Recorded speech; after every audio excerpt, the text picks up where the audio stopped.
We're back.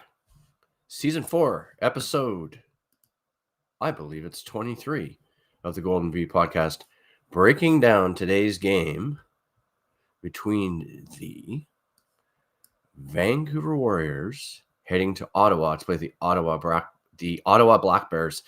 Yes, the former New York Riptide who moved to Ottawa in the offseason. Vancouver Warriors on an interesting stretch here, too. Sorry, folks, got a bit of a cold here. Kind of got to wipe my nose.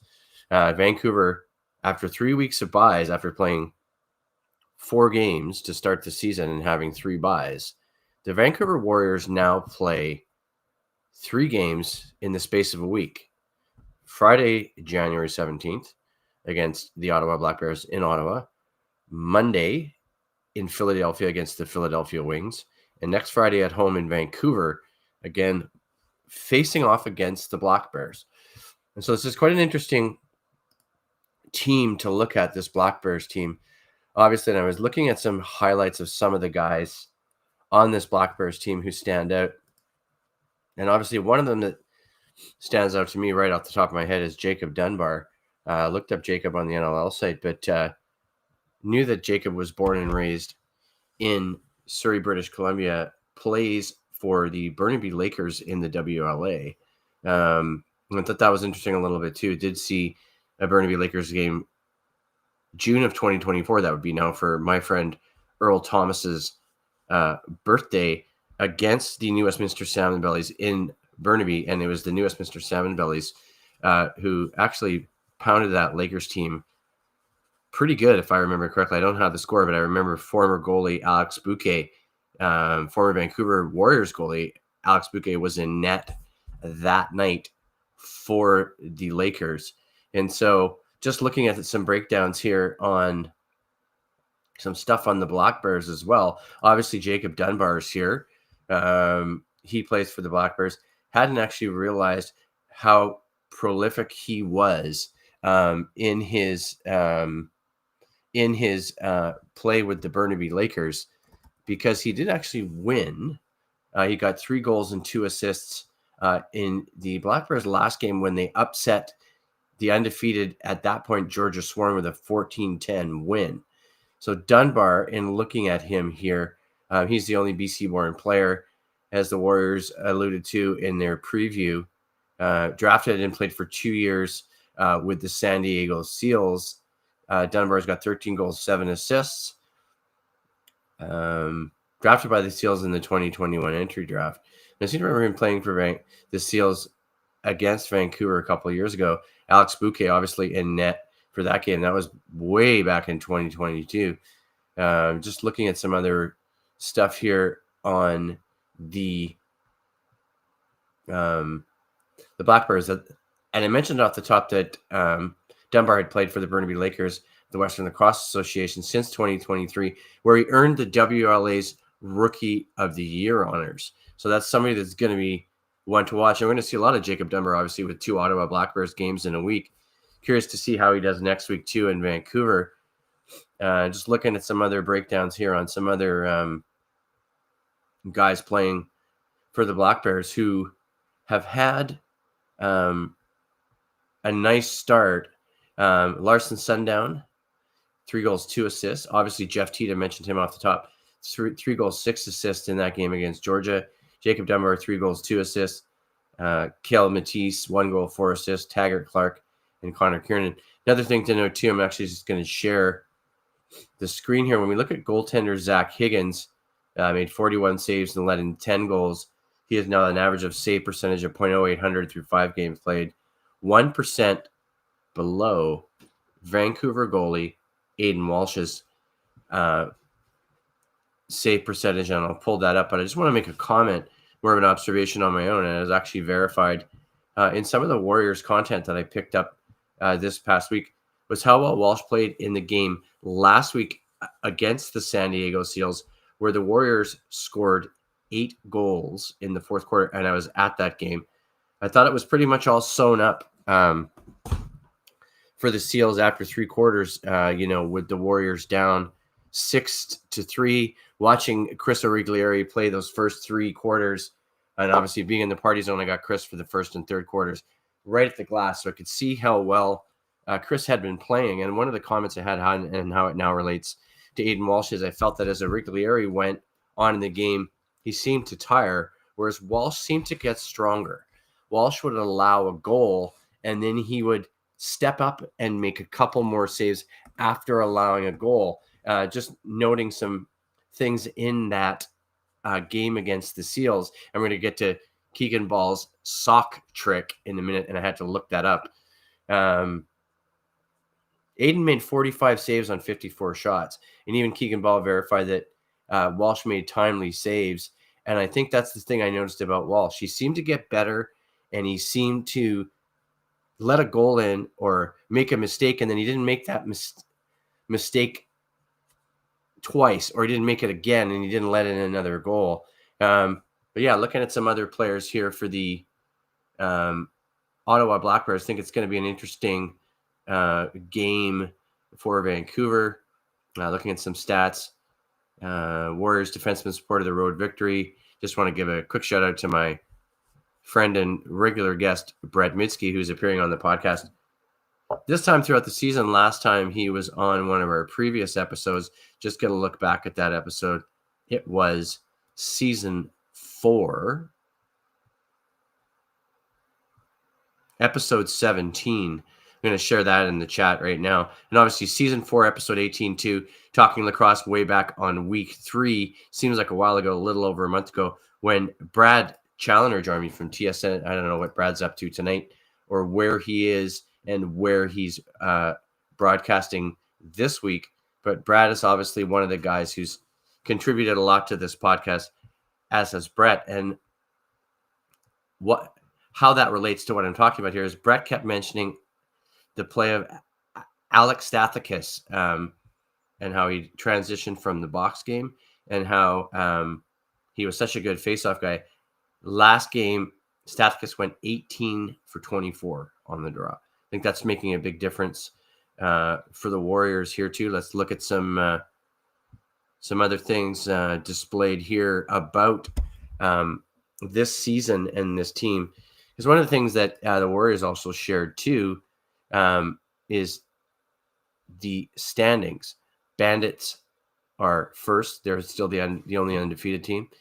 Philadelphia Wings, we'll get to them in a moment. They're 4-1. Obviously, the Warriors play them on Monday, and there's an interesting reason for that schedule change, which is supposed to happen on Sunday, and that's been moved because, as I understood it, and I thought it was initially a typo, the Philadelphia Eagles and the Los Angeles Rams game for the NFL Divisional Series, so obviously not something that the NLL wants to interfere with in terms of the huge draw and eyeballs that are going to be on that NFL game coming up. But let's take a look at a couple things here. The Warriors have some great news and notes. We talked a little bit about top goalies. Matt Vink, obviously, is the top goalie in Buffalo. 4-0, 8.42 GAA, save percentage 840. Aiden Walsh is next, 3-1, 9.00 goals against, 809 save percentage. Frank Sigliano from Saskatchewan. Saskatchewan off to a great start too at 4-1, 9.49, 0.790 save percentage. And actually, we got Zach Higgins too, like I just mentioned, right? Higgins 3-2, 9.768 percentage, 0.799 save percentage for Higgins. And then obviously the guy that we saw last week, Chris Origlieri, sits 5th for top goalies, 3-3, 10.64 goals against, 8.16 save percentage. Top scorers, there are no Warriors there, but one player to note, and a guy who's actually a former Warrior, is Mitch Jones, who now plays for the Philadelphia Wings. He currently sits 4th in scoring in the NLL with 14 goals and 25 assists. Obviously, Mitch has a history with the Vancouver Warriors himself, and plays, amongst other things, when I saw him play in, I believe it's 2023, Mitch was playing for the New Westminster Salmon Bellies. So Brett Mitski's going to know him well. Mitch obviously had 3 seasons with the Vancouver Warriors, and then he was moved. And so Mitch is another guy to keep our eyes on, but let's get back and keep focused on this game against Ottawa today on at 4 p.m. on TSN. I'm going to PVR it. And so I'm looking forward to seeing what happens, and a few more Warriors news and notes here as we keep going on the podcast, because some really valuable stuff about the Warriors, and then we're going to dive into a little bit about the Philadelphia Wings. I mean, obviously, we know the Warriors are on a 3-game win streak after their opening season loss to the Colorado Mammoth on November the 29th. Warriors begin, obviously, a 2-game doubleheader road trip, which is kind of ironic, like I said off the top, after having game of the week against Colorado November 29th, game at home against Rochester December 13th, by game Saturday December 28th in Calgary, which was such an impressive game for the Warriors, and then they follow that up with the come from behind win against San Diego. So a 3-game win streak for the Warriors. We know they were down 6-3. Obviously, Keegan Ball with the sock trick in that game, which I actually looked up, when a player scores 6 goals in a game. So Colorado Mammoth started the sock trick in 2004 when Gary Gates scored 6 goals in a game, and the fans started throwing socks on the turf. And I'm wondering if it's even worthwhile about us thinking about next week's Friday game against Ottawa at home in Vancouver, if we should be throwing socks on the Rogers Arena floor in honor of Keegan. A couple more things, though. Looking down here, looking at defense too. Ryan Dilks. We talked about Brett Midsky. We talked about Jeff Cormier. And Brett had mentioned how huge it is for the Warriors and the way they built up their defense a bit, right? Just because of the improvements by adding a guy like Cormier to the defense. Brett knows him well. Brett's played with him, and so I think that's making a difference to the Warriors' chemistry. We already covered a little bit about the past wins here and some of the past games. Looking down a little bit too at some of the Warriors' regular season all-time records, but I want to stay a little bit more focused on some more stats here. Just looking at some stuff on defense. Dilks was NLL Defender of the Year, which we know. Owen Grant and Braden Laddie were also recognized for their efforts this season. Grant has caused 25 turnovers, 96 loose balls, 10 blocks, and led the entire NLL with 4 shorthanded goals, while Lady from Pitt Meadows, BC, is 101 loose balls, 15 caused turnovers, and 16 blocks. Grant and Lady were named to the All-Rookie team last year. That's huge for the Warriors. I mean, that's obviously comes back a lot to the kind of drafting that Kurt has done in picking up players. Obviously, we know some of the season debuts of Peyton Cormier, Jonathan Pashko. We already talked about Stathakis, Remy Shinato, and I've said this a few times now on the show. I wonder when we're going to see goaltender Connor O'Toole this season. But with Aiden Walsh playing the way that he is, I don't think we're going to see him unless the Warriors stumble and allow a bunch of goals. Just trying to see what other little bits of things we can throw in on this game. But let's move to the road trip in Game 2. Warriors travel to Philadelphia for the matchup against the Wings.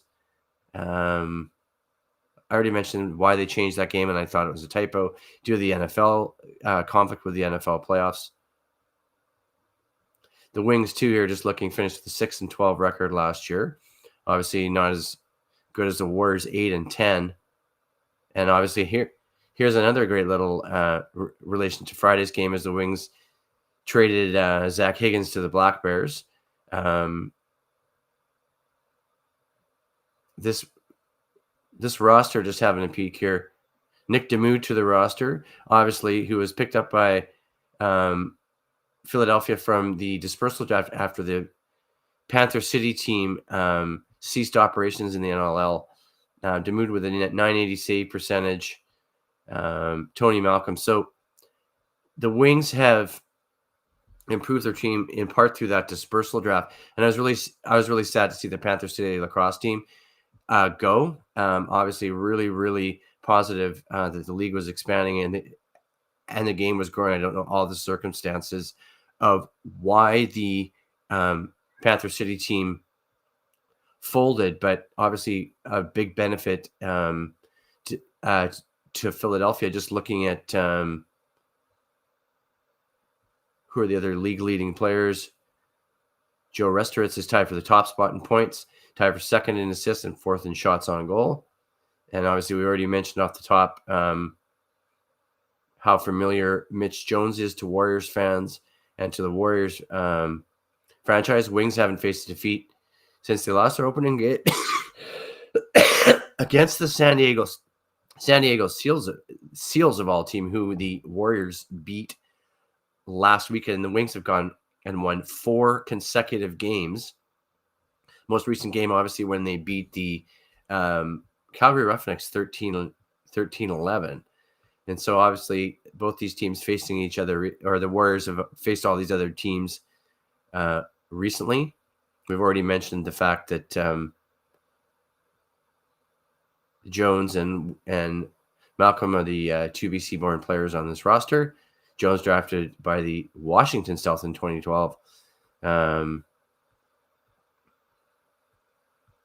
So some really nice BC connections there. I don't know, or I'm trying to remember actually where Mitch Jones, and if he did play in the WLA this past season. And obviously Jones, played 1 season for the Stealth, 5 seasons in Buffalo, 3 in Vancouver, including that partially interrupted 2020 season with COVID. But what I'm going to do is I'm going to wrap it up there and trying to think of any other little tidbits or insights that I can provide for you as the Warriors head into their